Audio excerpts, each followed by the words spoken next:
core concept of the Guardian Academy, and this is the investor frame. This is a framework from the Certainty Operating System, the CCA, and you can also find it in Dan's book, Rigging the Game, which I've linked to resources previously. It is a core concept, yada, yada, yada. You've heard this spiel a whole bunch of times by now, and of course, the tiers. Now, here is what we know. If you've been following along. If you haven't been following along, go get caught up. This is everything builds on top of everything else. This is how foundations are built to be nice and tall. Okay, here's what we know up to this point. We know to appreciate when bad things don't happen. This is in bumpers. So you can go back to bumpers. It's also my book. It's called Bumpers, but there's a free training called Bumpers in Guardian Academy, which is all about appreciating when bad things don't happen. And don't waste energy or resources, time, capital, reputation, bandwidth on things that violate your economic and personal principles. Okay? The biggest key to resource allocation at this point, if you are here, is to stop making bad decisions. Now, to be clear, nobody's judging your decisions. Your decisions are whatever they are. When we say bad decisions, it's not objectively bad. It's back to DALA, directions for acting like an adult or don't act like an a-hole. Go back to that training if you missed it. When you make decisions that violate your own personal and economic principles, it's a bad decision. Don't care what your economic and personal principles are. Those are entirely up to you. But when you behave in a way that gets you further away from what you want, that is not a good behavior. Okay, hopefully that makes sense. Now you remember, back at the quotes, most prefer the certainty of misery to the misery of uncertainty. We will stay in bad situations because they're familiar. There's a huge problem with that. Do you remember the rearview mirror from resource allocation and the fact that resources are not unlimited? Now here's the reality. Here is the reality. We know most prefer the certainty of misery to the misery of uncertainty. We know that we can look in the rearview mirror and find a lot of evidence, and resources are not unlimited, which means trying to get to what we want out of life, we are pulling from the same resource pool. That's our resources, our energy, our bandwidth, our capital, whatever it is, that you're pulling from the same resource pool for all of this stuff, including the stuff that you opted into a long time ago that you're staying in. So the reality is that staying in a bad situation is the same as making a new bad decision every day. If you are in a bad relationship, if you are in a bad partnership, if you are in a bad job, then by staying in it every single day, you are violating your own economic and personal principles.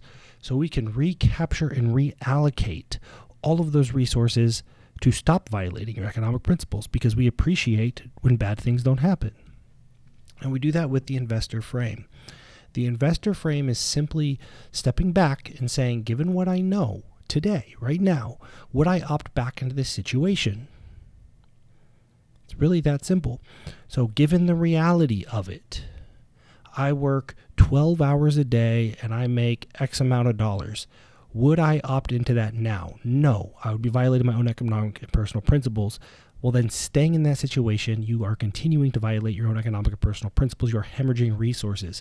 There are resources going to something that does not align with what you say that you want. Okay, so given what I know, would I opt back into the situation? If yes, you are not violating your current economic and personal principles. This is really important because a lot of people mess this one up. They get out of good situations, stay in bad ones. If no, you would not opt in. You are violating your own economic and personal principles, and you must then ask, what would need to be true for me to say yes? You could say, well, if I made this much money, or if this happened, or yada, yada, yada. Well, now you have an action plan. You can get to the point where you are no longer violating your own economic and personal principles. It's possible that you could not say yes, in which case you are going to have to get out of that situation. Otherwise, you're hemorrhaging resources. You can't say, these are my personal economic principles, and then continue to behave in a way that is diametrically opposed to them or not aligned with them. And let me give you some examples, because even when people say yes, they get all messed up from all kinds of cognitive distortions, biases, stuff like that. Practical examples: partnerships or employees. Partnerships or employees. Given what I know today, would I opt into this relationship exactly as it is?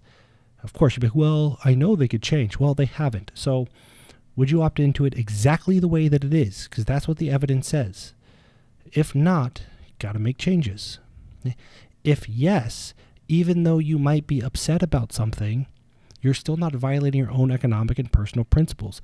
A lot of times people let their emotion drive them out of good situations, but if they zoomed out into the investor frame, they would say, yes, this is great. I was just taking things personal or had an ego or whatever, but objectively, which is what the investor frame is designed to do, pull you out and say, okay, well, I work this much and I make this much and I'm treated this way. Yeah, that's acceptable. I would opt in. Okay, so we got to save ourselves from opting out of good situations and force ourselves to opt out of bad ones. Another one, home or a rental home. This happens all the time. Somebody has a house. This is an example that Dan Nicholson actually shared in some of his trainings. You have a house and you buy a new house and you decide to rent out your old one. Okay. You can then say, given what I know, and let's say your old house is worth $2 million, would I pay $2 million to have this house and rent it out? If not, you're violating your economic and personal principles. But it was easy, right? Like you moved out of a $2 million home and then you rented it out because it was easy. But you would not opt into that situation, which means your resources are being misallocated. Okay? So sometimes it's just so easy that we start violating our own economic personal principles and hemorrhaging resources because we're not zooming out and saying, okay, would I buy a $2 million home, this home in this location, and rent it for this much? No, I would not. Well, then keeping that home in that location, instead of taking the $2 million and reinvesting it somewhere that you are violating your economic principles, economic and personal principles. Okay? So we really got to zoom out and be objective here. We stay in bad situations because it's easy, it's convenient, we know it, et cetera, et cetera. Okay? Whoa, here's another one. Bitcoin or a stock investment. Now I see this one all the time. It could be a stock, it could be a hedge fund or whatever. And I'll give you an example. Let's say you bought $100,000 of Bitcoin and now it's worth $50,000. Okay, there's a big loss aversion there.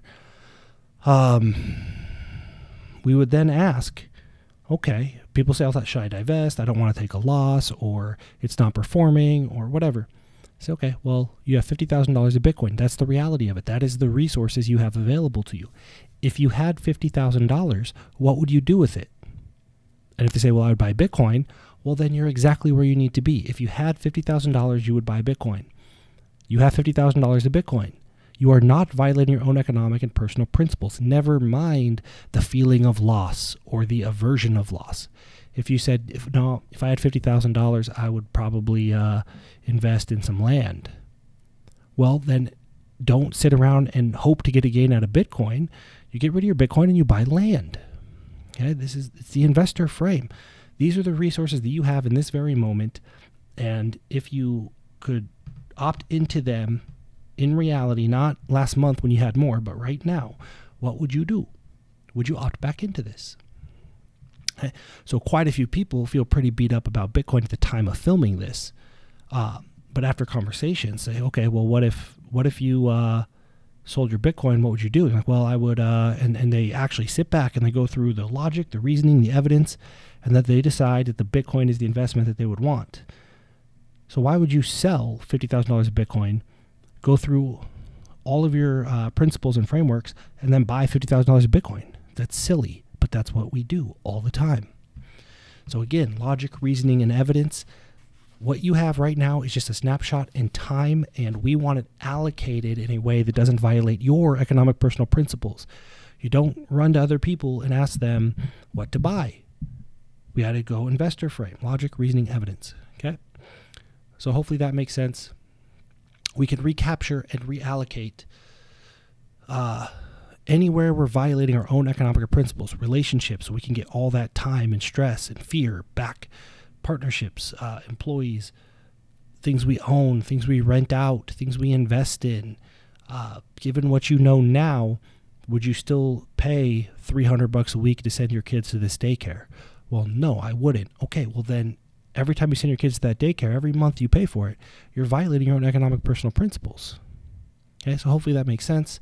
So you can recapture, reallocate, and replace things that are violating your principles with things that are not. And that is a huge, huge, huge improvement. It's like taking your foot off the brake.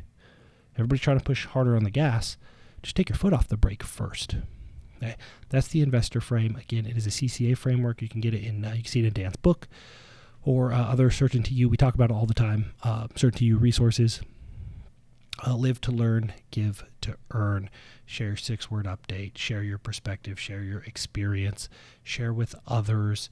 You do not have to agree with me or anybody else to be able to extract value from perspective. Okay? This is not about getting everybody brainwashed to agree. It is about providing perspective, tools, and then encouraging you, the community, and others to extract value from it however they see fit. And that grows when more people are living to learn, experiencing it, and then turning around and sharing their experience.